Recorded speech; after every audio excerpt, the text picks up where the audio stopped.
না, কিন্তু এখানে তাই হয়ে গিয়েছে। আর এই যে একটা জগা খিচুড়ি হয়েছে, যেমন ইসলামকে রাষ্ট্রধর্ম হিসেবে স্বীকৃতি দেওয়া, ধর্মনিরপেক্ষতার দিকে, এবং একই সাথে সংবিধানের 12 অনুচ্ছেদ 72 সংবিধান থেকে পুনর্জীবিত করা, পুনঃস্থাপিত করা, যেখানে বলা হয়েছে কোন ধর্মকে রাজনৈতিকভাবে স্বীকৃতি দেওয়া হবে না এবং ধর্মের ব্যবহার করা যাবে না। আবার একই সাথে ইসলামকে রাষ্ট্রধর্ম হিসেবে স্বীকৃতি দেওয়া, এই যে এটাও একটা বিরাট জগা খিচুড়ি। আর আপনি ওই যে তত্ত্বাবধায়ক সরকার নিয়ে আগে কথা বলেছেন, কিন্তু ওখানে একটা যেটা গুরুত্বপূর্ণ বিষয়, যেটা আমি যোগ করতে চাই, এই তত্ত্বাবধায়ক সরকার ব্যবস্থা বাতিল করা হয়েছে যেই অজুহাতে, যে আদালতের রায়, কিন্তু আদালতের রায় এখনো হয়নি, আদালতের সংক্ষিপ্ত আদেশ মাত্র হয়েছে, এবং আদালত বলছে ভবিষ্যতে প্রসপেক্টিভলি এটা অবৈধ হবে। কিন্তু এটাকে ব্যবহার করে তত্ত্বাবধায়ক সরকার ব্যবস্থা বাতিল করা হলো। এখন রাজনৈতিক দলীয় সরকারের অধীনে আমি মনে করি না আমাদের যে এই যে দলীয় প্রশাসন, যে প্রশাসনের যে দলীয়করণ, আইন শৃঙ্খলা রক্ষাকারী বাহিনীতে যে দলীয়করণ, সেই অবস্থায় কিন্তু রাজনৈতিক সরকারের আমলে সুষ্ঠু নির্বাচন করা সম্ভব। জি, ধন্যবাদ ডক্টর মজুমদার। আপনার বাকি পয়েন্ট আমরা নেক্সট ইয়েতে শুনবো। ডক্টর তারেক শামসুর রহমান। আমি ডক্টর বদিউল আলম মজুমদার যে কথাগুলো বললেন তার সাথে পুরোপুরিভাবে আমি একমত। এখানে বেশ কিছু নেগেটিভ পয়েন্ট আছে, যে কারণে এই পজিটিভ দিকগুলো চাপা পড়ে গেছে নেগেটিভ দিকের কারণে। যেটা বললেন যে তত্ত্বাবধায়ক সরকার ব্যবস্থা বাতিল, এটা দুটো টার্মের জন্য যদি রাখা যেত সেটা সম্ভব ছিল।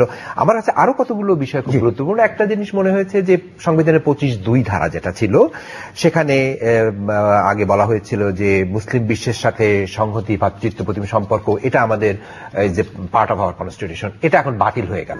এর ফলে যেটা হবে যে মুসলিম বিশ্বের দেশগুলোর সাথে একটা বাংলাদেশের একটা খারাপ সম্পর্ক হবে। এটা মনে রাখতে হবে যে বঙ্গবন্ধু কিন্তু প্রথম ব্যক্তি যিনি লাহোর কনফারেন্সে যোগ দিয়েছিলেন। এবং দ্বিতীয়ত হচ্ছে যে আমাদের প্রায় বেশ কিছু ভাই, দেশি ভাইরা এখন বিদেশে কাজ করেন, বিশেষ করে মিডল ইস্টে, সৌদি আরবে 10 লক্ষের উপর লোক কাজ করে সৌদি আরবে। এটা একটা নেগেটিভ ইম্প্যাক্ট পড়তে পারে বলে আমার মনে হয়। আরেকটা জিনিস বলা হয়েছে যে আমাদের জাতি হিসাবে আমরা হব বাঙালি, সবাই বাঙালি এবং নাগরিকত্ব বাংলাদেশ। এখানে একটা সমস্যা হতে পারে, পাহাড়ি অঞ্চলে তারা তো কোনোদিন বাঙালি না, তারা নিজেদেরকে বাঙালি বিষয়ে পরিচয় দেন না, এবং আমাদের পুরনো একটা অভিজ্ঞতা আছে, সেই অভিজ্ঞতাটা আমাদের জন্য খুব সুখকর নয়, এবং এখন আবার নতুন করে একটা বিতর্ক সৃষ্টি হতে পারে। এবং আমরা ইতিমধ্যে লক্ষ্য করেছি যে পাহাড়িরা এটার প্রতিবাদ করেছেন। তার আগে ফোনটা নিয়ে নিন, তারপর বলবেন আপনি। হ্যালো হ্যালো, ওয়ালাইকুম সালাম।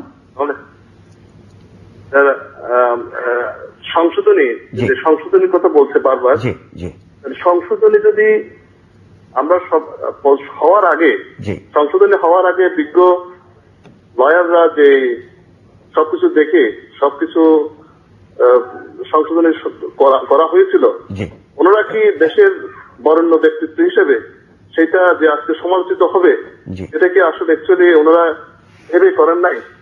বারবার যে জিনিসটা এই সংশোধনী, শুধু সংশোধনী নিয়ে আমরা কথা বলছি, যে বরেণ্য ব্যক্তিত্ব যারা বিজ্ঞ দেশবরেণ্য ব্যক্তিত্ব ছিলেন সংশোধনীর ক্ষেত্রে, ওনারা কি সেই জিনিসটা চিন্তা করেন না? আমরা কি ভাববো সেটা? জি, ধন্যবাদ ধন্যবাদ ডক্টর তারেক শামসুর রহমান। মানে যিনি প্রশ্ন করলেন তার সাথে সুর মিলিয়ে বলতে চাই যে আমরা দেখেছি যে সংশোধন যে কমিটি, জাতীয় কমিটি করা হয়েছিল, বিশেষ কমিটি, তারা অনেকের সাথে কথা বলেছেন, এমনকি সংবাদপত্রের সম্পাদকদের সাথে কথা বলেছেন, বুদ্ধিজীবীদের সাথে কথা বলেছেন, বহু বৈঠক হয়েছে, এবং প্রধান বিচারপতিরা ছিলেন। কিন্তু দুঃখজনক ভাবে হলেও সত্য, এদের একটা রিকমেন্ডেশনও এখানে অ্যাকোমোডেট করা হয়নি, যেটা পত্রপত্রিকা আমি দেখেছি, এবং এটা একটা দুঃখজনক।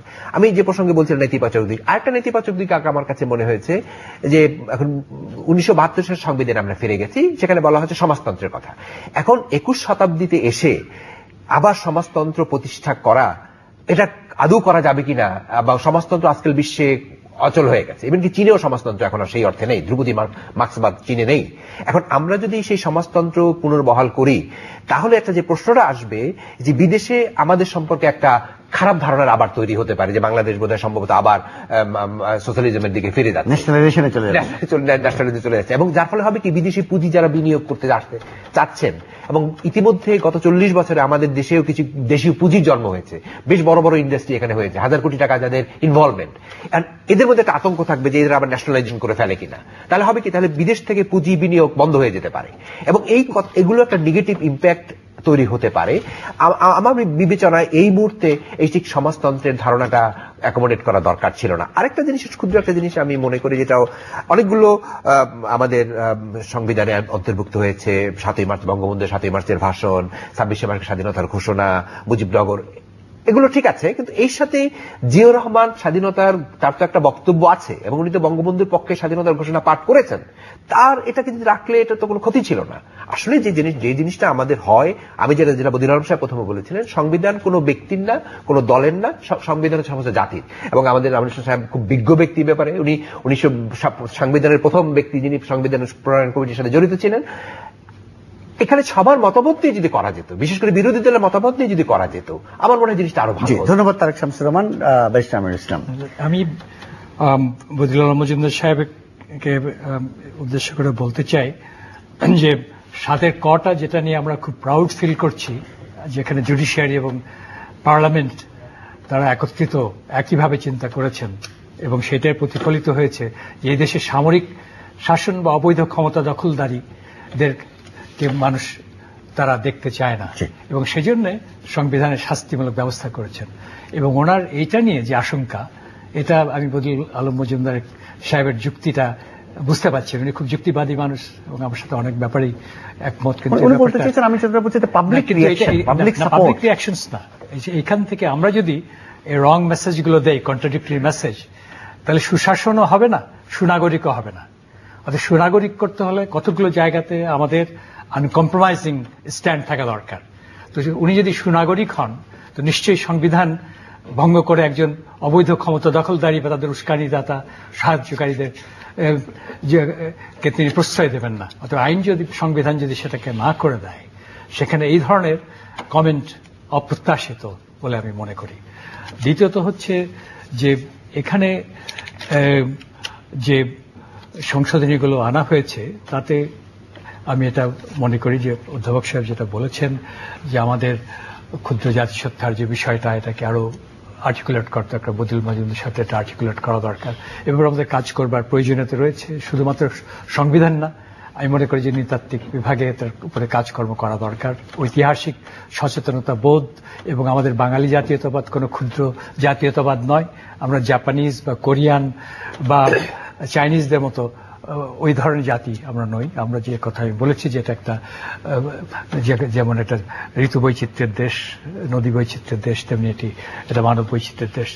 আমার কাছে যেটা নেতিবাচক মনে হয়েছে সেটা হচ্ছে যে আমরা সেপারেশন অফ জুডিশিয়ারির ব্যাপারে 116 অনুচ্ছেদ যেভাবে ফিরিয়ে আনতে চেয়েছিলাম, সেই 116 অনুচ্ছেদটা সেভাবে ফিরে আসেনি। যেখানে এখানে আমাদের মামলাটি হয়েছিল মাজদার হোসেন মামলা এবং আমাদের 72-এর সংবিধানের যে কনসেপ্ট, এই দুটো একত্রিত হয়েছিল এবং সেই জায়গাটাতে ফিরে যাওয়ার আমাদের খুব আশা ছিল। সেখানে আমাদের আশা। আমি একটু ফোনটা নিই, তারপর আপনাকে আবার দিচ্ছি আমি। হ্যালো, আসসালামু আলাইকুম। ওয়ালাইকুম আসসালাম। আমি মৌলভীবাজার থেকে আব্দুর রাজ্জাক বলছিলাম। জি বলুন রাজ্জাক সাহেব। আমার প্রশ্ন ব্যারিস্টার আমিনুল ইসলাম সাহেবের কাছে। জি বলুন। যে আদালতের রায়ের পঞ্চম সংশোধনী এবং সপ্তম সংশোধনীর রায়ের আলোকে সংবিধান সংশোধন প্রয়োজন পড়ছে। জি, এখানে এই পঞ্চদশ সংশোধনীটা হলো, জি, এটা কি আদালতের রায়ে হয়েছে? উনি কি মনে করেন? জি জি ধন্যবাদ। এটা একটু রেসপন্ড করেন। পঞ্চম সংশোধনীর যে রায় হয়েছিল সেইখানেই বলা হয়েছিল যে ওই 7-এর কটা, যেটার কথা বদিউল আলম মজুমদার সাহেব বললেন, এটা আদালতেরই নির্দেশ ছিল যে এরকম একটা আইন শাস্তিমূলক করা হোক এবং শাস্তিমূলক ব্যবস্থা করা হয়েছে যারা অবৈধভাবে ক্ষমতা দখল করবে। এটা পঞ্চম সংশোধনীর রায়ের যে লাস্ট প্যারাগ্রাফ, সে নির্দেশনা, সেই নির্দেশনা বাস্তবায়ন করেছে।